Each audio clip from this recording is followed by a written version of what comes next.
Assalamualaikum warahmatullahi wabarakatuh.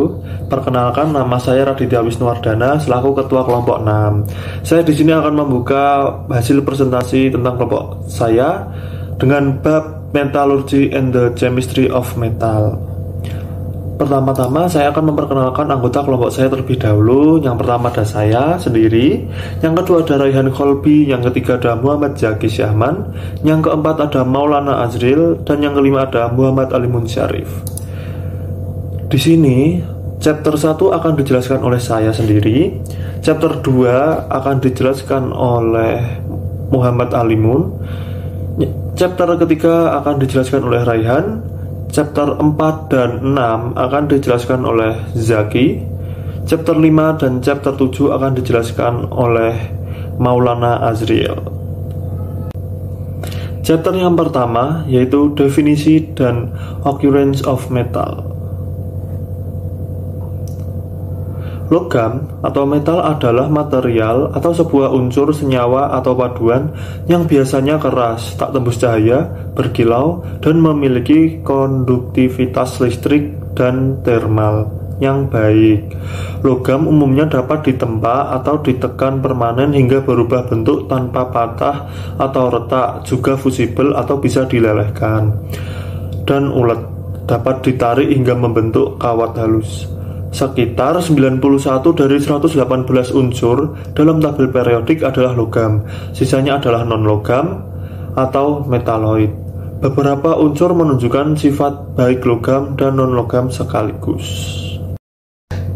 Dari mana sih metal atau logam itu terbentuk? Sebagian besar metal atau logam berasal dari mineral. Mineral adalah zat yang terbentuk secara alami dengan berbagai komposisi kimia. Deposit mineral yang cukup terkonsentrasi untuk memungkinkan pemulihan ekonomis dari logam yang diinginkan, yang dikenal sebagai biji logam.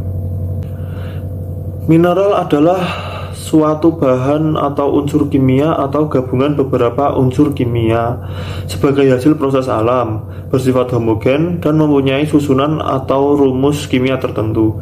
Dalam ilmu geologi, mineral adalah suatu zat atau benda persenyawaan kimia asli atau yang tersusun oleh proses alam, memiliki sifat-sifat kimia dan fisik tertentu dan biasanya berbentuk padat. Jadi, walau sifat dan zatnya sama namun dibentuk oleh manusia di laboratorium, maka itu tidak termasuk dengan mineral. Contoh jenis-jenis logam ada platina, plutonium, raksa, seng, solder, tembaga, timah, timbal, dan masih banyak lagi. Sifat-sifat unsur logam yaitu yang pertama ada konduktor listrik yang baik, 2 penghantar panas yang baik, 3 mengkilap jika digosok. Sebab selanjutnya adalah proses metalurgi.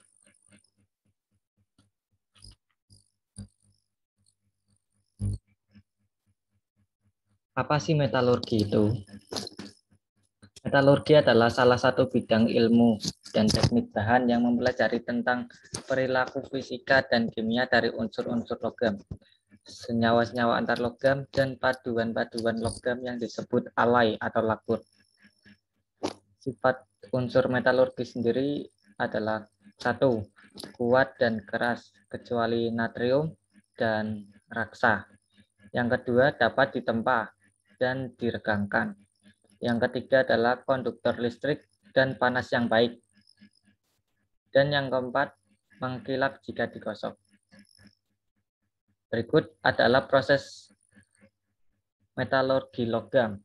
Yang pertama adalah menyiapkan biji.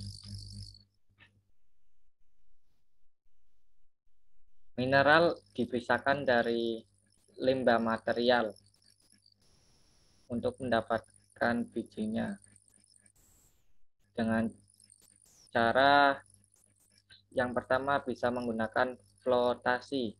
Dalam proses ini biji digiling halus dan ditambahkan air yang mengandung minyak dan deterjen. Yang kedua, dapat memanfaatkan sifat magnetik mineral tersebut. Lalu dilanjutkan memproduksi metal besinya. Yang pertama dapat menggunakan reduksi kimia. Kita dapat menggunakan logam yang lebih elektropositif sebagai zat pereduksi untuk memisahkan logam yang kurang elektropositif dari senyawanya pada suhu tinggi. Yang kedua adalah menggunakan reduksi elektroreduksi. Cocok untuk logam yang sangat elektropositif seperti hydrium, magnesium, dan aluminium. Proses ini biasanya dilakukan pada lelehan anhidrat oksida atau halida dari logam. Lalu yang ketiga adalah pemurnian logam. Pemurnian logam dapat dilakukan dengan cara distilasi, yaitu logam yang memiliki titik-titik didih rendah dapat dipisahkan dari logam lain dengan distilasi, yang dapat juga dibuat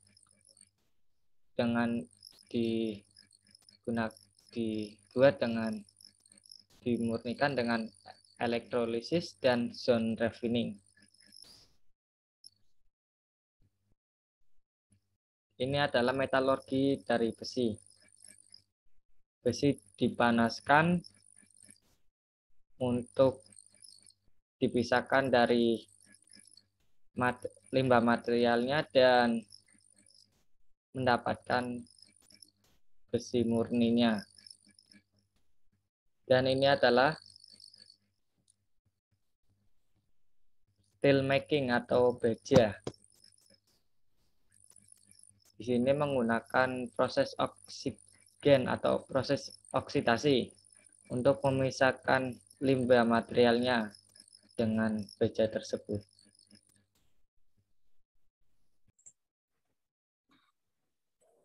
Assalamualaikum warahmatullahi wabarakatuh. Jadi di sini saya akan menjelaskan poin ketiga, yaitu band theory of electrical conductivity.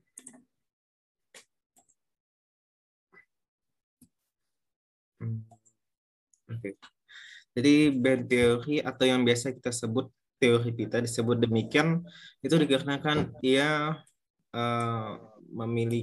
menyatakan bahwa elektron yang terdelokalisasi bergerak bebas melalui pita yang dibentuk oleh orbital molekul yang tumpang tindih. Oleh karena itu juga teori ini digunakan untuk menjelaskan konduktivitas sebuah bahan. Dan ini didasarkan oleh teori orbital molekul. Oke. Pita energi itu terbagi dua, yaitu ada pita valensi dan pita konduksi. Pita valensi sendiri diisi oleh elektron dari zat padat hingga komplit, dan jika ada sisanya itu akan mengisi pita konduksi. Dan teori ini digunakan untuk mencari tahu mana yang konduktor dan semikonduktor. Oke. Pita konduksi terisi sebagian untuk bahan konduktor, dan sedangkan semikonduktornya tidak ada elektron mengisi pita konduksi. Itu perbedaan antara konduktor dan semikonduktor menurut band teori atau teori pita. Periodic range in metallic properties. Sebelum masuk ke penjelasannya, saya akan menjelaskan sifat dari logam itu sendiri.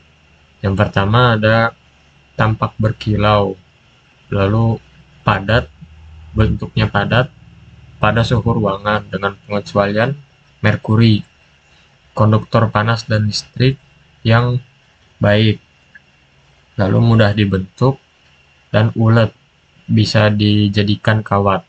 Di tabel periodik ini bisa dilihat dari sifat dalam satu periode dari kanan ke kiri, sifat ikatan logamnya semakin kuat, semakin bertambah, dan sebaliknya jika dari kanan ke kiri, dari kiri ke kanan berkurang.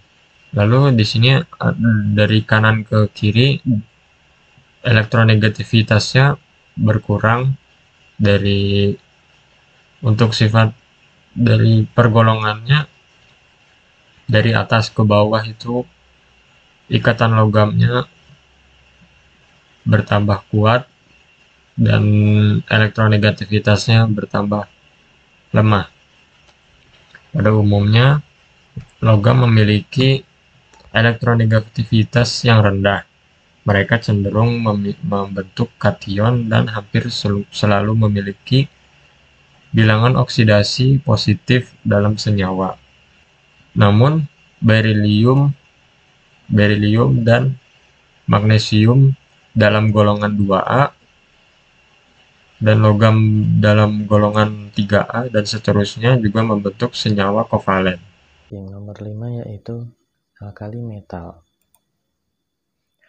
Logam alkali adalah golongan atau kolom dalam tabel periodik yang berisi unsur-unsur litium, natrium, kalium, rubidium, cesium, dan fransium.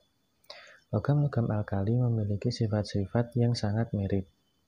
Contohnya, semuanya berkilau, lunak, logam yang sangat reaktif pada suhu dan tekanan standar, dan mudah kehilangan elektron terluarnya membentuk kation dengan muatan +1.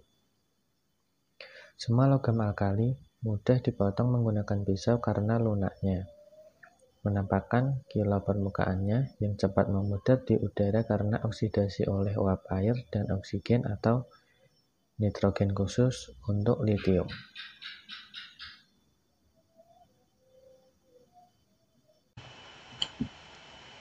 Selanjutnya, the alkaline earth metal atau alkali tanah, metal alkali tanah.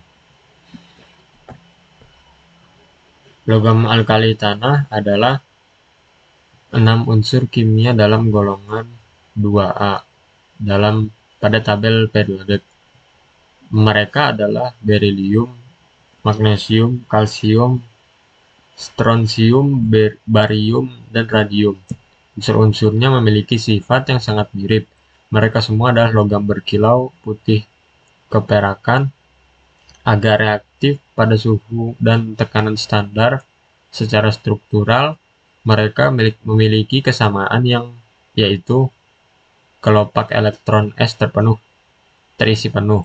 Artinya orbital ini lengkap berisi 2 elektron, sehingga unsur-unsur ini mudah kehilangan kedua elektron terluarnya untuk membentuk kation dengan muatan 2+, dan tingkat oksidasi, bilangan oksidasi 2+.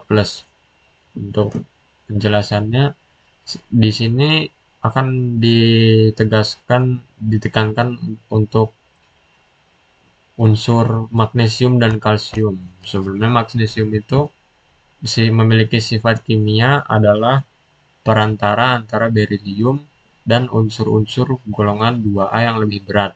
Magnesium bereaksi dengan uap untuk menghasilkan magnesium oksida dan magnesium nitrida. Seperti yang ada di sini.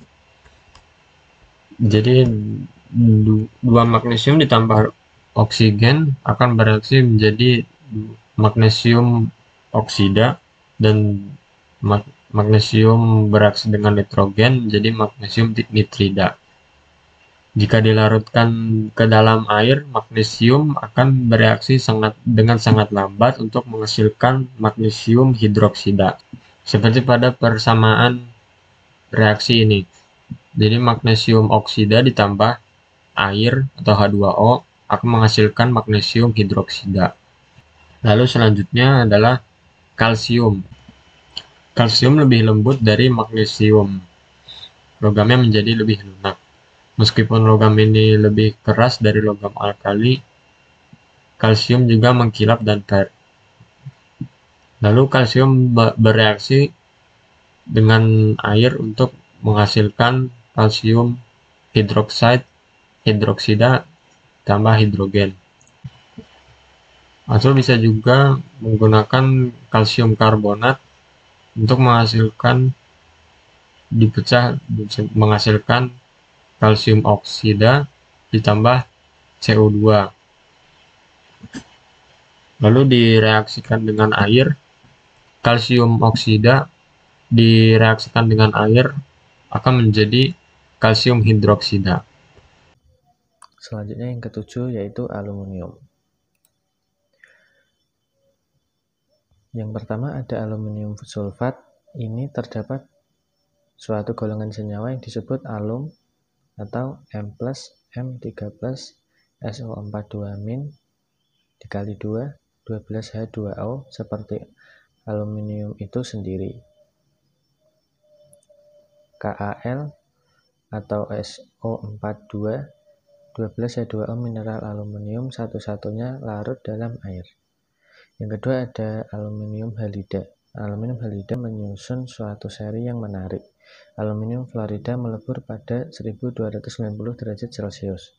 Aluminium klorida mensublimasi pada 180 derajat Celcius, dan aluminium bromida dan iodida masing-masing melebur pada suhu 97 derajat dan 190 derajat Celcius. Yang ketiga ada oksida.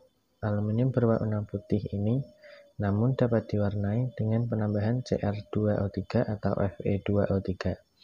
Batu permata rubi dapat dibuat dengan pemanasan kuat terhadap campuran Al2O3 dan Cr2O3.